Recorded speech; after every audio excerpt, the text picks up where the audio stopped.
Hey guys, we just finished watching the Microsoft E3 presentation, and boy, did it have games. Games. And you can play them on your Windows 10. And boy, did it have games. Games. Yeah, and you can play it on Windows 10, and Windows 10 can play on your Xbox. The major theme of the Microsoft Xbox conference.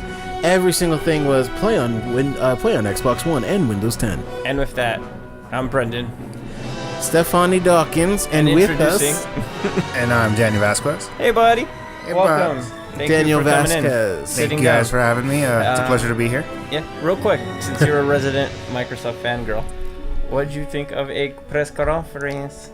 Couldn't have asked for more. It was everything I wanted and more. It was great to see a good lineup. Great to see actual evidence of things to come. Things that are happening. It was all around really good, really strong. I was expecting it to be bad. They're usually not all, usually their conferences are kind of lukewarm, but they knocked it out the park, especially compared to EA. So yeah, probably one of their best conferences yet. So we kick things off with. Before that, I just gotta mention something, because I mean we know this, but the people at home might have not heard. There's no Crackdown. The game that closed the show. There's no Crackdown. What's up with that? But it turns out. We found out Stop being so fucking loud. Sorry. We found out that Crackdown 3 so was delayed into 2017. Yes. So Crackdown is going to be delayed. It's not going to be at the show. I feel like they wiped apparently it. they ran out of crack, so it's going to take a while to get more. Ain't no Crackdown when I crack up. Ain't no crack. Crackdown 3 rehab. The heart of the city. Ain't no crack. All right, so as I was saying, we kick things off with they didn't really start it necessarily with an announcement. It was more like they showed a big video of the Xbox One S E Plus 6. Taking a page out of Apple's book with T, with like the way they present things in commercial form and even the name. Oh, okay, I thought I was talking too loud. Yeah, no, you were doing this. Crackdown, Crackdown. Anyway, Crackdown. Yeah, I'm gonna have to cut a lot of that out. Anyway, but anyway, yeah. So they start out with the Xbox One SE. God. Wow. Xbox One S, and so it's a smaller version of the Xbox. Comes in white. Yes. And it's like a golf ball. It looks like a golf ball, but that's a good thing. It's not hard on your wallet either. It's not hard on your wallet. Starting at the low price of $299. It's 40% smaller. $299. You want to go down the list? It's $299 for 500 gig. $350 for 1 terabyte, and 400 for 2 teros. 2 teras. 2 terabytes. 2 teragigas. But yeah. Not only that, it has internal power storage, so no more power brick, which is... What? No, I was just wondering, is the logo facing you? Yeah, okay. Looking right at me. No, just making sure. I know until we get this right, it's gonna sound weird. Because distance is really weird. We all have different volumes to each other, and mixing with. I'm not good with the mixture yet. But anyway, yeah. So. Those are going to be the price points, which is interesting. I mean, 2 teragigas is pretty cool. Not to mention that old console's probably going to get knocked down at 250 or 200 even. Mm-hmm.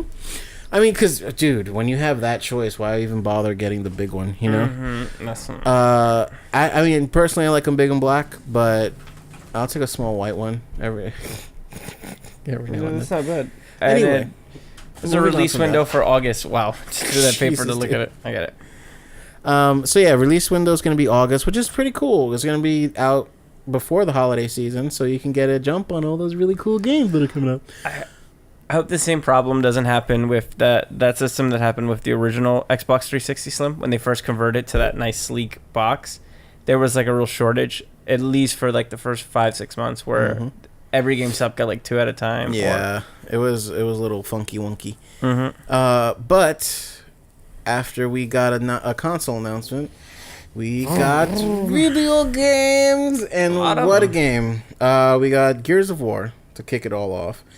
We got a really cool looking gameplay trailer, not trailer, but like just live demo where we got to see Marcus Phoenix's son. I can't remember his name. Does anyone remember? Adam?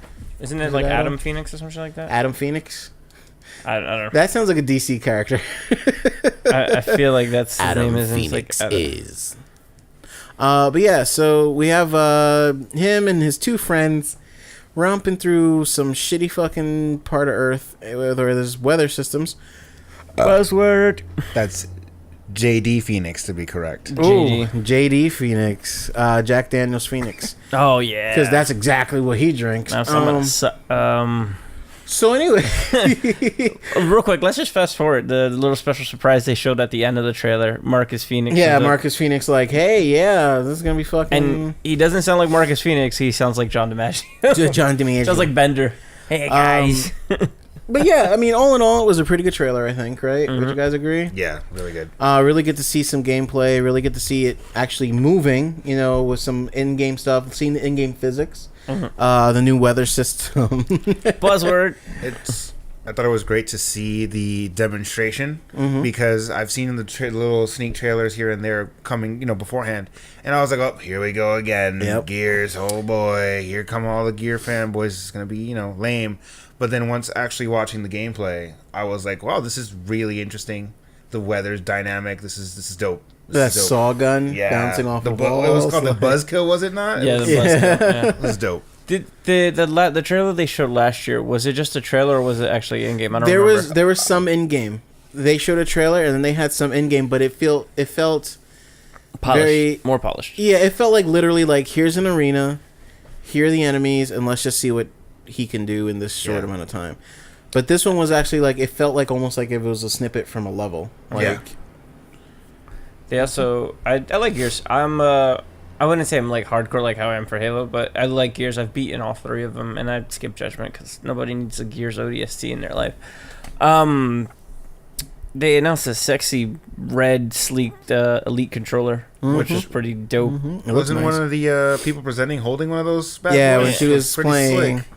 Did you see the because when I was walking over, I was watching it. The buttons have which weapons you can play. So there's one with the Lancer. Was it the D-pad? Yeah, the D-pad, and also it has like the right. It's like shotgun, and then up is your grenades. I was like, that's pretty dope.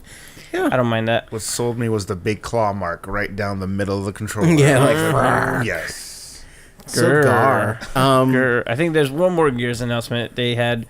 General Rom is going to be in Killer Instinct. Oh my god. Okay, so those of you not playing Killer Instinct, give it a try. It's actually a pretty dope game. Fun. Really nice cameos from like, the Battletoads. We have the Arbiter. But it's nice to see General Ram in there. He fits. Like it's such a diverse game. There's a lot of characters in that game, but seeing him stab the shit out of Jago was pretty cool. Prison style.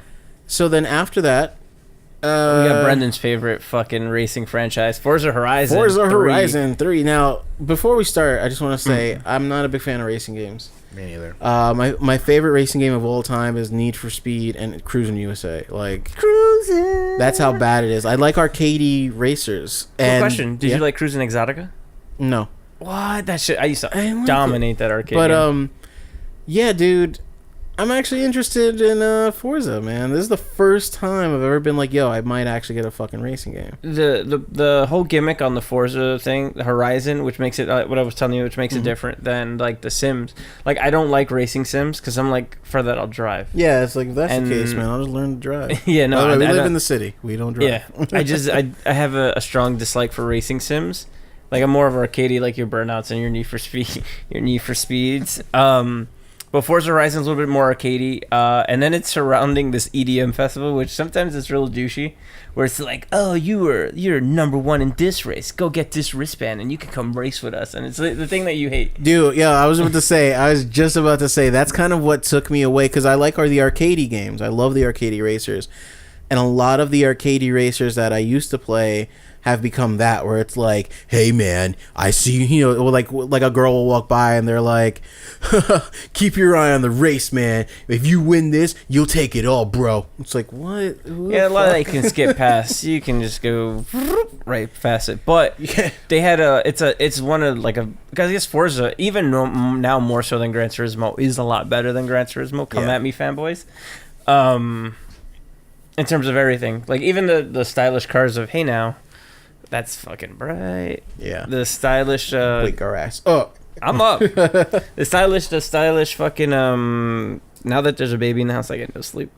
Well, I put that up so we can all monitor. I don't want to be I hate being the police officer. I really do. That's fine. So yeah, no, it's fun, and they introduced it. They're in Australia now. Oi. Yeah.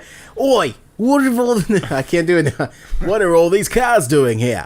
And usually which was surprising, the multiplayer they showed off is fun and it is easy to access, but I like this new whole like co-op campaign thing where it's like, okay, we're driving, oh shit, what's their helicopter, what up man, and then it just like drop down. Oh hey, it's Brendan, which was pretty dope, which I enjoy. Yeah, I'm man, excited. Xbox Bill can play in my game any day of the week, and with just like every other game that's coming out for the Xbox One that's first party. Oh, dope. Yo, if you buy it once, you buy it on both systems. You get it for the PC. Now, here's the thing. As a person who plays on the PC primarily, right? There we have our outlets. You know what I mean? We got Origins. We have Steam. We have Battle.net. So, I know we have games for Windows Live, which they canceled, but it's coming back in a weird way for Windows 11 or Windows 10. So, how are they going to implement that? That's my only question, because they're going to have different developers working with them that I'm pretty sure they're going to want to get on board with this multi-plat, like, oh, you can play on PC and the console. So how are they going to get developers to distribute their games and still have that license key transfer? Well, I feel like that's why they're doing it with first-party games first to see how it rolls out. And I think, and then Rocket League, the thing we've been talking about is like Rocket League has been like the proponent of that, where it's like Psyonix doesn't care at this point. They're like, just sell our game, we don't give a fuck. And that's why it's made like over $30 million at this point. I mean, Ridiculous. this is the trend I want to see. You know what I mean? Like, I want to see this be the trend where it's like, hey, if you buy this version of the game, you don't have to fucking go crazy and buy the PC version. You'll have it, and by the way, you could play with your friends on both consoles. Plus, I feel like with the cross-play, there's the opportunity for each community to benefit each other. So it's like you could have, for example, I see a future where the PC community are making mods and things for the console community. Yeah. And the console community can be like the beta testers for their mods, and it works both ways. So I feel like it can only be a benefit going forward. I don't see any detriment at all. An ecosystem of sorts. Yeah, I mean, you know, the thing is like, we grew up, and we grew up with these systems, right? No, I'll explain. No, I'm joking. No, I'll explain what I mean. I'll explain what I mean. We got used to a very strict structure. You know what I mean? We grew up playing on consoles that were technically like little mini computers. Yeah. And then we had actual computers, the home PCs that you can play games on. You could do things on. Well, you didn't have one because you're a fucking minority, but poverty. Here's the thing, you know. But shut up, you 1%er. But the thing is like, hack the world. It's no longer it's no longer the case anymore. You know, like a console has the same exact parts as a PC at this point, except for like the motherboard. But the games are just interchangeable. Like the same games that come out on console are coming out at PC. And yeah, the PC has maybe better graphics, better frame rate, but most people don't have a 1.5 grand machine sitting on their table that they masturbate to every day. You know, they end up having machines that run games very similarly to their consoles, if at all. So now's the time. You know what I mean? Now's the time where we can have compatibility. There's no longer that excuse of, oh, we have to develop a game for on PC and then port it over to console and stuff like that. We can actually get over that hump, and that's what I think. I don't want to jump too far ahead because we'll talk about it more in depth later. But that's what I think Scorpio is gonna punch in the. I think nuts. that's the last kind of. I don't want to be this like blunt, but like the last Berlin Wall of gaming, where it's just like, I agree. you have your PlayStation players on one side and Xbox. Not only, I think as an industry as a whole, if they knock that wall down and you have that Xbox versus PlayStation mentality, where it's like, oh, okay, cool. So it's Team Xbox versus Team PlayStation, and every game could be like, all right, you can do PlayStation versus PlayStation, Xbox versus PlayStation, Xbox versus PC, PS4 versus PC, and it's just like, can you imagine that in a world where you can pick who you face, and then there's like bragging rights where it's like, oh, and then even more in-game achievements and special rewards for beating, like killing 500 Sony. Well, that's gonna sound wrong, but killing 500 PlayStation players and so on and so forth. Where it's like, You've killed all these PlayStation users. Ha ha ha. Yeah, I think that would be great. And I think you're right. That is the last Berlin Wall. That is the last hurdle we must conquer. And just get that inclusiveness going. Yeah. Anyway. Inclusion. There we go. Not seclusion. Exclusion. We will move past that now. We will move away from that. Oh boy.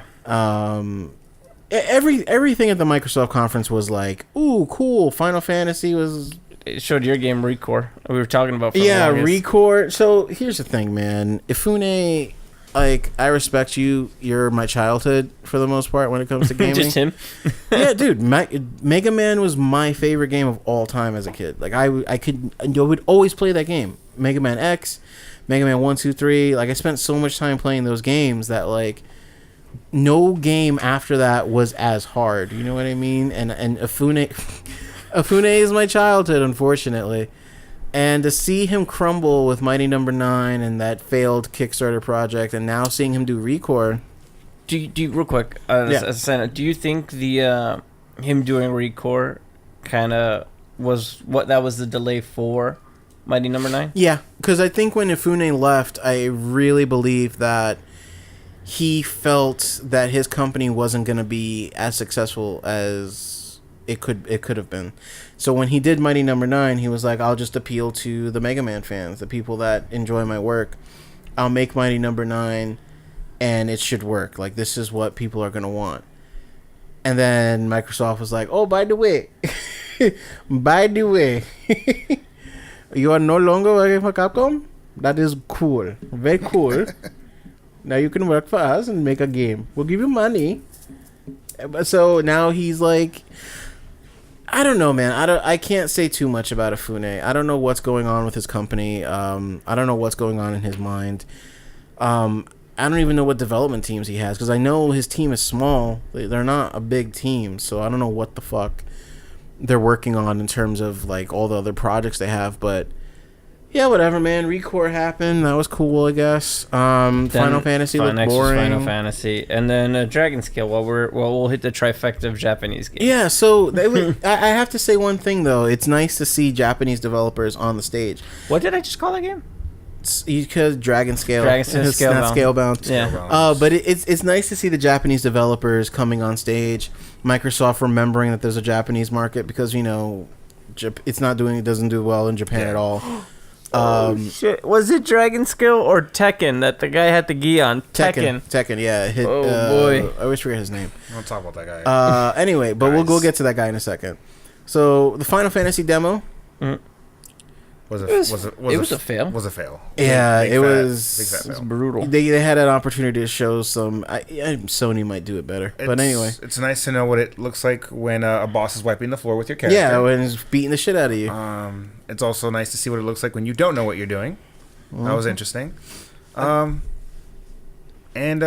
Monster Arms are pretty weak. That's all I got from that demonstration. Like, apparently just be fucking shatter. I was going to say that I think this goes to our point we were talking about yesterday with...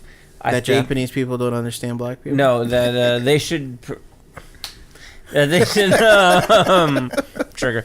No, that they should pre-record the gameplay and then kind of do what some bands do at concert, like live performances, like the Super Bowl, and like pretend that you're playing, and then like have it smooth so you don't have an Uncharted situation. Or like there was a game last I don't remember what it was, but the guy kept dying on stage. And I remember. It's like, all right, bro, now you make me I do not want to play your game now. See, like, you know what it is, man? Like, I'm all for if you want to do a live demonstration, But to be honest, man, I'm okay with you like stacking the deck. You know what I mean? Like, make it so that the character's dodge timing is like wider, so he can get through it easier, or make it so that the enemies don't do as much damage as they would do in the normal game. Because like you want to show the game off. Like if you play Doom, right, or if you play any first-person shooter and you put on God mode. You know, yeah, you're cheating, but you're having fun, and it looks cool because you're no longer trying to dodge and not die. And I feel like if you're gonna have a tester come on there and play the game in front of a live crowd, yeah, you might want to just make sure that the game plays smoothly, or just have a developer or someone play the game, like someone who's actually had time with the game, someone who actually likes, you know, that's their baby and would love to show it to the world. Basically, piggybacking off what you were saying, pretend the mic is a dick that you want to just get your mouth around. I don't know what that's like, but thanks. So stop lying. Don't stop kidding. Instead of looking at us, look at the mic. Although you can look at us with your eyes and undress us with your eyes, but or angle yourself in a way that you can like look at. Yeah. Or fucking with you. Don't worry about it. There we go. Got so it. you're a guest. We're good to move on. Yeah, we're gonna move on. All right. So, wait, no, I want to talk about Scalebound. Oh, okay, go ahead. I want to play Scalebound. You mean Panzer Dragoon Fire? Oh, sorry. No, you guys said you both said the same thing. No, I mean it looks fun. I mean, I like big scale battles. I like the whole running around being fucking Dante and shooting stuff with arrows and hitting things with swords. I like that kind of gameplay. In Platinum, I trust, so I can't really like poo-poo on Platinum games. Good. Ready? Yeah, we can move on. Gwent, go ahead. I'll let you guys take that. I'll let the Gwent master talk about it. Go ahead, Gwent. Yeah, man. So Gwent is going to be its own thing. It's going to be its own separate game, brought to you by the amazing God Mode CD Projekt Red, and I think it's a great idea. Project Red. I think it completely overshadowed whatever Elder Scrolls was trying to launch on their own end. That got lost in the sauce. And I'm hyped. I think it was genius that they basically beta tested that whole concept in another game, and then they decided, you know, everyone's loving this little side game within the game. Let's make it a real thing. Thought it was genius. No, yeah, So I can't play Gwent to save my life, but that will change after today. You know what it is? You know why I can't play Gwent to save my life? I spent way too many hours in Gwent. I think that's why I never progressed in Witcher, because I kid you not, like, you know how sometimes I'll just play the show for all night? I spent one night, 10 hours straight, just playing Gwent. I'm not even joking. Gwent is so dope. Because, you know, so like, I think the reason why I never got Gwent at the time, because I was all about playing Witcher. I was enjoying it. And to sit down and play that game, I was like, if it doesn't play like all the rehashed Magic the Gathering games that we have, like Hearthstone, then I'm just not going to play it right now. I'll play it later. I never got around to it, but that's a good thing, because I'm glad that we're getting a game that's a fucking card game that's not fucking Hearthstone, which is based off of another game, which is based off of Magic the Gathering. You know what I mean? Yeah. Magic the Gathering made that fucking kind of game, and a lot of other fucking card games try to emulate it. I'm not saying Hearthstone's a terrible game or anything, but it just doesn't catch my attention as a result. What was after Gwent? Was it the game that we're think is game of the year? Well, wait, I'm getting to that. We're bouncing around because I was trying to keep out order. Inside, which is a successor to Limbo, which we were like, we don't care. Then Xbox announced the Xbox Controller Lab, which you can create your own custom controllers any colors you want with engraving. Is $79 for the custom controller, and if you want an engraving, it's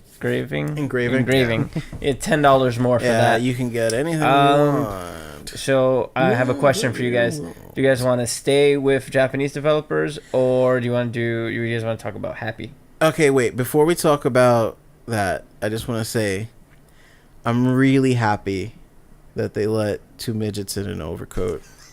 That we're not Tekken yet. But fuck it, Tekken. Yo, Tekken dog. Tekken is happening. Talk about Tekken, which was dope. They showed off Akuma a little bit more. Akuma Tekken Matana. is gonna be a thing. Akuma versus fucking I can't remember his name right now. Heihachi, yeah.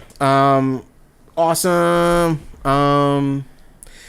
Yeah, that happened. There was a heavy Japanese influence on. That's what I was just saying. Well, I'm gonna get to this next because I'm not sure if Japan is still developing this game. I think it got moved to Eastern Capcom, kind of a Western Capcom company. But Dead Rising 4 was announced with Frank West, our boy, coming back, and we all got excited for Dead Rising 4. Did you like Dead Rising 3? Let me tell you, Dead Rising was with Prey. My first 3 Xbox 360 games were Dead Rising 1, Prey, and Guitar Hero. And fucking Dead Rising, I played so much. I played 2 a lot. I never played 3 because, Yeah, it is what it is. Did you play 3? What? Oh wait, that's the one with the stupid guy. Vegas. Yes. No, that was Dead Rising 2. I was played Dead Rising 3. 2. 3 is the one where he's in that city. Not that city. I have 3. The town. The stuntman. Yeah. He's the Well, you get the Mega Man outfit. That's 2 again. The one where you get the That's Mega Man true. outfit, right? No, that's The Mega one. Buster. That's Oh one. Jesus. We're Okay, going all so over the Dead Mega Rising Man. 3. Dead Rising 3 So Monster Truck took one. place in a town that was similar to like mechanic. L.A. He was a I mechanic. played that one, yes. And he was a Spanish dude. That was the first one I ever And it was actually pretty okay. It wasn't great. It was okay. It was repetitive. I liked it. That's all Dead Rising. Yeah. I enjoyed it. But dude, Dead Rising 4, amazing, awesome, cool. All those weird contraptions. Like, I think it was just like, we're going to throw a bunch of shit at the wall and let's see if it sticks. Yeah. Dude, every single new thing they show, we were all like, "Oh, You know what made me happy? The fact that you could take a halal cart and use it as a weapon. Yeah, every New Yorker's dream. I was sold on that flaming Triceratops skull. I was sold. All right, you know what, man? Speed Enough. Can we just stop fucking beating around the bush here? And I'm gonna just talk speed about round the real game we quick. all wanna Sea of talk about? Thieves. Yay or nay? Huh? Sea of Thieves. Yay. Pirate game. Nay, bore. State of Decay 2. No. Double nay. Okay, fuck that. Whatever.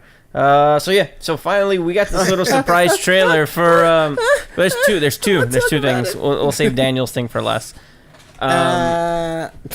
Actually no, there's 3 things. So there's one big major thing that I'm forgetting. Big fucking thing to talk about. So there was a game that we showed. The trailer starts off and it looks like BioShock at first, and we were like, "What the fuck is this thing?" We thinking it's like a stupid little cutesy indie game, and then shit gets real. Shit gets super real, and they're not living the world they like. So, the game is called We Happy Few. Yep, We Happy Few. Pretty much one of those dystopian kind of games where things are not what they seem and the populace is being controlled in some way, shape, or form. But, like you said, it has that very BioShock feel, that surrealist, like, ooh, what's going on, kind of a psychological thing. Yeah, man. Super fucking excited for it. I got that same feeling that I got when I first saw the first gameplay footage of BioShock, where it's like, okay, I'm interested. Where's this? And then it's like, okay, there's people have their faces painted. This is all weird. They're underground bunkers. Oh, he needs to take these pills in order to forget about the world. And it gets real. It gets real really fast. Yeah, and it's, you know what? It looks creepy, and that's something that I like. I loved about BioShock, that creepiness factor of it, because it's like. It's what happens when Utopia falls, you know, and this is the same kind of same concept. You know, yeah, it's hard not to say that it's borrowing heavily from that BioShock feel, but yeah, man, I really want to play this shit so bad. I thought the trailer they were showing, or the little snippet that they were showing, was very, like, every little subtle thing you saw spoke volumes about the story without us knowing anything about the story. Like, I just thought that it opens up with your protagonist looking at something called the Redactor and basically going through newspaper files and removing things was like, why automatically sparked my interest. I'm wondering, why is he removing things? Why do you need to cover anything up? What's going on? Obviously you're trying to hide something.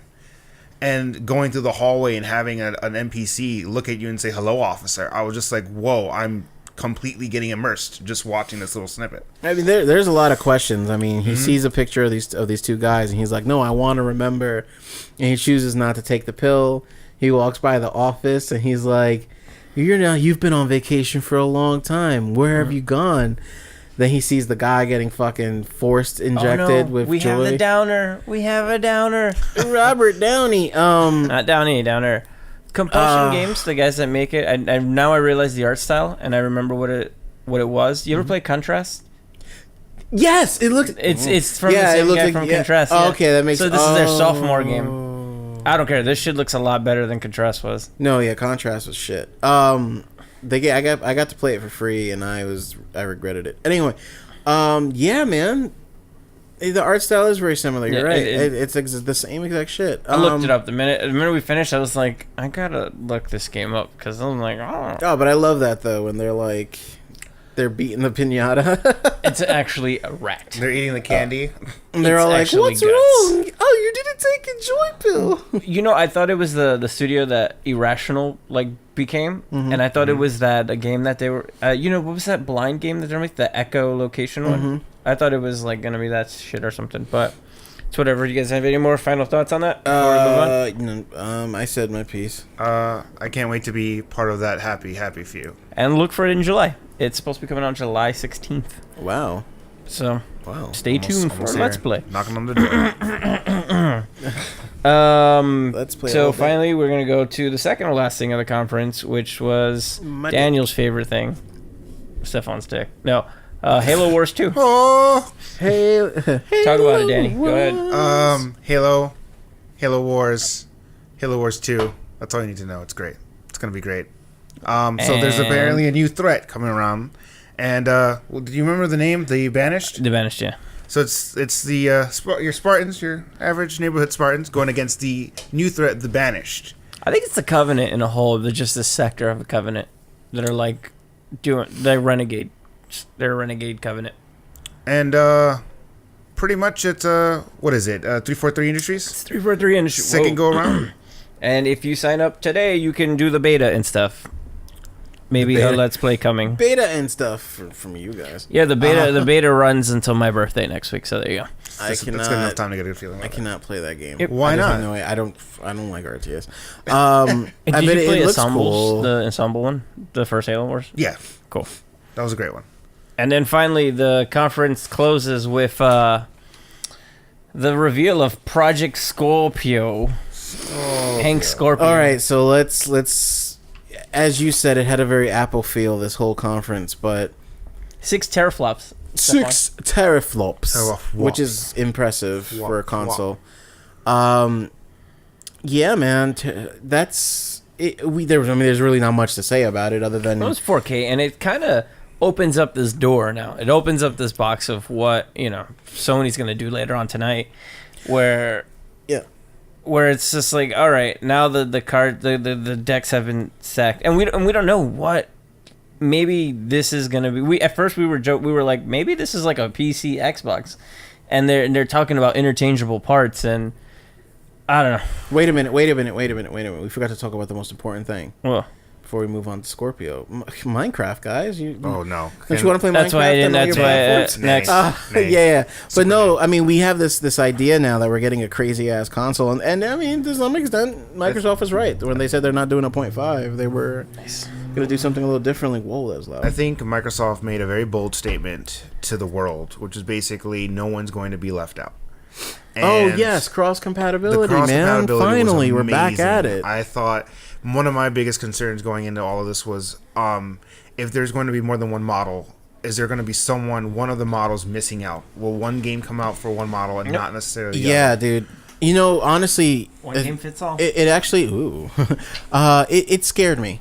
You know why? Because they said at the beginning of the press conference they talked about the SE. The SE. Oh my god, I keep doing that. The S. The S, right? They're talking about Xbox One S. And I'm thinking the Xbox One Z. And the Xbox Ones. The Xbox Ones.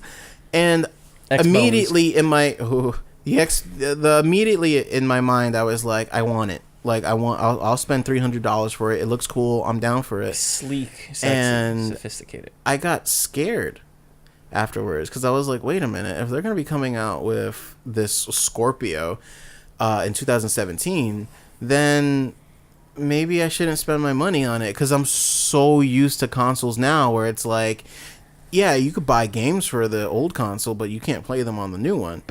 But with that cross compatibility, the Xbox One S, is already back on my radar. Like, I'm like, you know what? I might actually get it. Not only that, but you have a good solid year and a half before. Well, yeah, but even with as soon as anybody hears that a new console is coming out, I think in their mind they kind of close off to whatever games they really want to play, because it's like, okay, I don't want to build my old library up right now because there's going to be a new console coming out soon, and I want to save my money for that and whatever new games are going to be coming out with that. And it's still kind of that same mentality, but knowing that there's that backwards compatibility, it's like, you know what? That's kind of cool. I can indulge myself and pick up all these games that I normally wouldn't, and not fear that they're going to be obsolete soon. And I'm not going to have a million consoles hooked up. Shit. Are you? Yeah. Go ahead, because I'm looking for. There's and I would totally give Polygon all the credit for this, but they put an opinion piece, an op-ed that was really good, and they were talking about why this is good for, like, they have an advantage right now.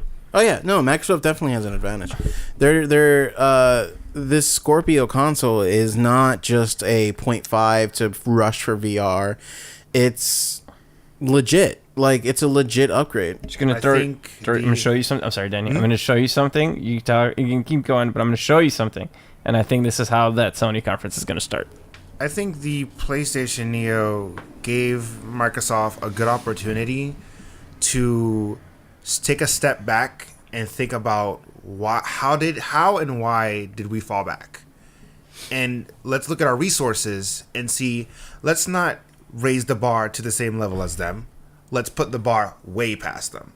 And it's like, let's take that time out to build a better console. Let's not just make a console that's the same or decent or good to Microsoft standards. Let's make a console that'll break all the walls down. And let's not alienate our players in the same way. Let's also include everyone who can't, let's say, afford the new console, everyone who can't, let's say, wants to play, only likes the old games, not the new games, but still want to have a new console. Everyone gets to be on the bus. Everyone's included. I like to think that Sony and Microsoft are doing these inverted paths, where when the last generation occurred, you had Microsoft come out of nowhere with a 360. Their sophomore system blew it out the fucking water, and it killed the PlayStation. Like, it killed the PlayStation 3 for so many years, to finally, by the end of the life cycle, they were even. And even the PlayStation 3 overtook it, but it took them all those years to kind of catch up. Well, now, going into this generation, everybody hopped back on that Sony bandwagon. Yeah. And the Microsoft kind of like tapered off, and now you're starting to feel that shift again, where it's like, okay, Microsoft's starting to come back and storming the gate. So now, and I'm sorry, Daniel. Think about it. Where I've been always saying, and even during our E3 prediction shows, my whole thing for Sony is where the games. You're offering us these all pretty systems and VR and all that, but you're not giving us games at all. Yeah. And Microsoft, and this is what I love about the conference, and I'm gonna wrap it up. This was my whole favorite thing about this conference, was like, we're going to show you all the exclusives. And we have maybe about 2 or 3 third-party things, but everything is exclusive. It's like, play it on Xbox and Windows 10, your Forzas, your Halos, your Gears. And and even, like, I was trying to think about it. I was like, all right, after Forza, Gears, and Halo, what's next? And then they Recore and this fucking crazy psychopathic Happy Few and the Scalebound. Yes, I said it right. Yeah. And it was just like a hit after hit after hit, and not a like, this is stupid. Even like with the pirate game, like, that's the only thing that I was like, I don't care.